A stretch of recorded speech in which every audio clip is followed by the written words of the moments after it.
Once upon a time, in an ancient and revered temple, there lived a wise Zen master who was highly respected by many. It was due to his profound wisdom and deep understanding of life and the human soul that people from all around came to listen to his teachings. One day, a renowned professor sought out the temple to meet the Zen master and inquire about the true meaning of Zen. The professor asked, "Master, please explain to me the true meaning of Zen." Instead of immediately answering the professor's question, the Zen master quietly poured a cup of tea. Before long, the teacup was filled to the brim, yet the Zen master continued to pour, causing the professor to become impatient and ask, "Why do you keep pouring tea when the cup is already full?" Upon hearing the professor's question, the Zen master finally stopped and gazed deeply into the professor's eyes, saying, "I wanted to illustrate to you that you are trying to understand Zen with a mind that is already full. Professor, your world is like this teacup right now, filled with knowledge and preconceptions. And with a mind as full as that, when you attempt to comprehend Zen, it naturally won't be effective." Pausing for a moment, the Zen master continued, "Therefore, first empty your mind before attempting to grasp something new. If your mind is empty, it means it's open to everything, ready to receive your new knowledge. Remember that in the mind of a beginner, there are endless possibilities, while in the mind of an expert in a particular field, there is very little room for innovation. The same goes for life. Many people today evaluate every situation and action around them using fixed beliefs, knowledge, and narrow perspectives. But in my view, this is a mistake. To have a more beautiful life, we should not impose our knowledge or biases on every occurrence. Instead, we should perceive every event, every word, and every emotion exactly as they are. Keep your mind open to all experiences, refrain from judgment and evaluation, and from there, your heart will be filled with new things, with positive experiences in life. It's indeed true. The world of today's people is often filled with knowledge and opinions. So, when we try to understand life and the soul with a mind that is already full, it appears as though we are adding more, but in reality, it is only causing our existing knowledge to overflow. Therefore, to truly comprehend something new, we must keep our minds empty, avoiding the imposition of our perspectives and knowledge to reject what is new that we have just absorbed. Only in this way can we increasingly enrich ourselves with greater value.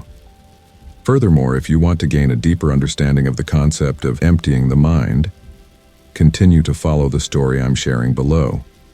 In ancient times, in a tranquil valley nestled among lush green hills, there lived a young man named Hiro. Hiro was known for constantly overthinking. His mind was always restless, preoccupied with thoughts about the past and concerns about the future. With a mind burdened by such worries, Hiro could not find peace. One day, when rumors spread about a Zen master living on a nearby mountain, Hiro learned that there existed someone in the world who held the secret to finding inner peace and tranquility.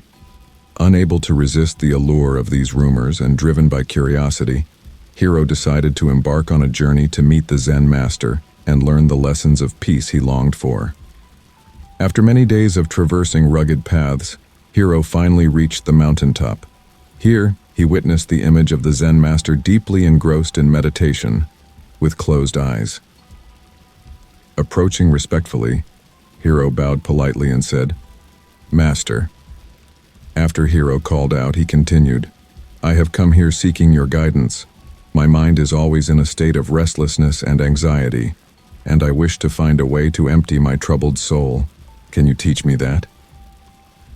Upon hearing Hiro's question, the Zen master slowly opened his eyes and looked at him with a gentle smile. He replied, "Emptying the mind, you say? Very well, I will guide you." The Zen master then led Hiro to a small courtyard with a beautiful garden. Hiro noticed a large stone bowl filled with water placed in the center of the courtyard. Next, the Zen master was seen scooping up water from the large stone bowl with a ladle and pouring it into a smaller, empty bowl placed nearby. At this moment, the Zen master looked at Hiro and said, "Your task now is to make this large stone bowl empty. You must transfer all the water from this large stone bowl to the smaller empty one without spilling a single drop." This seemingly impossible task left Hiro feeling perplexed. How could he possibly transfer all the water from the large stone bowl to the much smaller one without causing any spills? Despite understanding the high likelihood of failure, Hiro accepted the challenge and began the task of scooping water from the large stone bowl.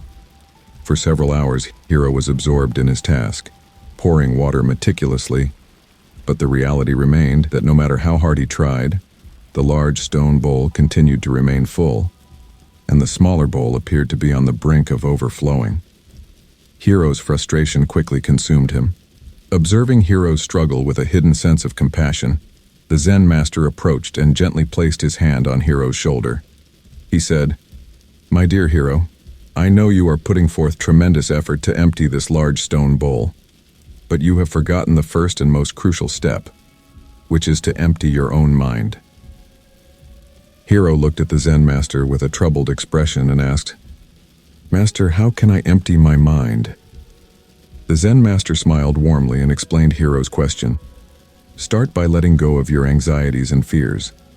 Instead, focus all your energy on the task at hand.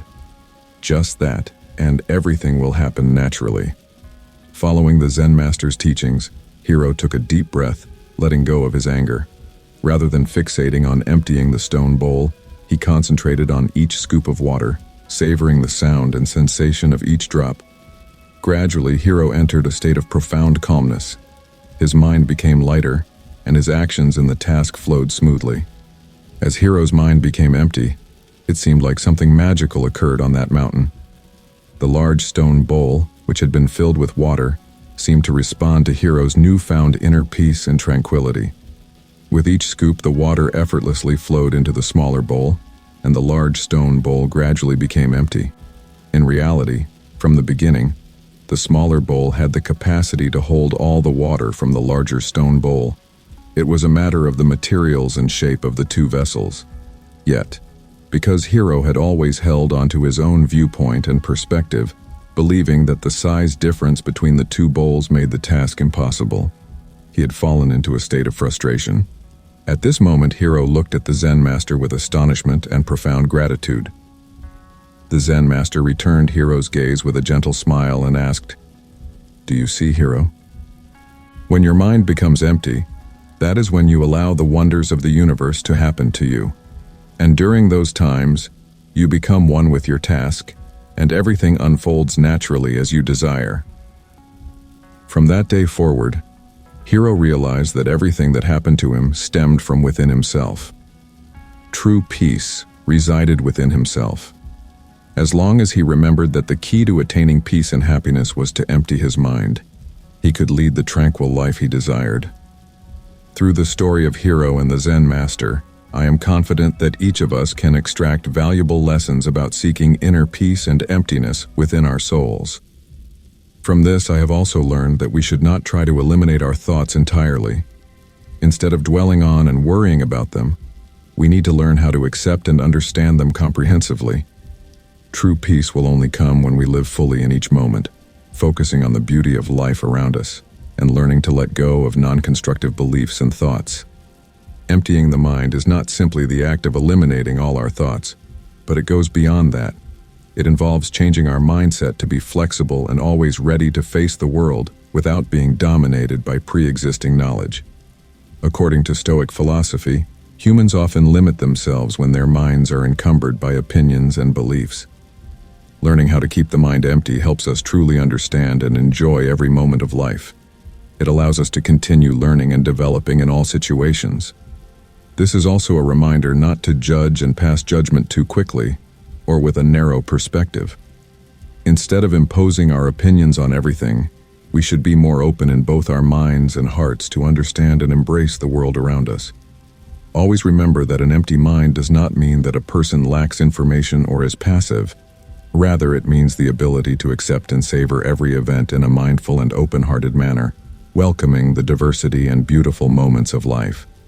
Through today's video, we have explored together the lessons that help our minds become empty. If you find the content we have shared helpful, do not forget to subscribe to the channel to continue accompanying us on the next journey. Thank you for watching our video, and we look forward to seeing you in future videos.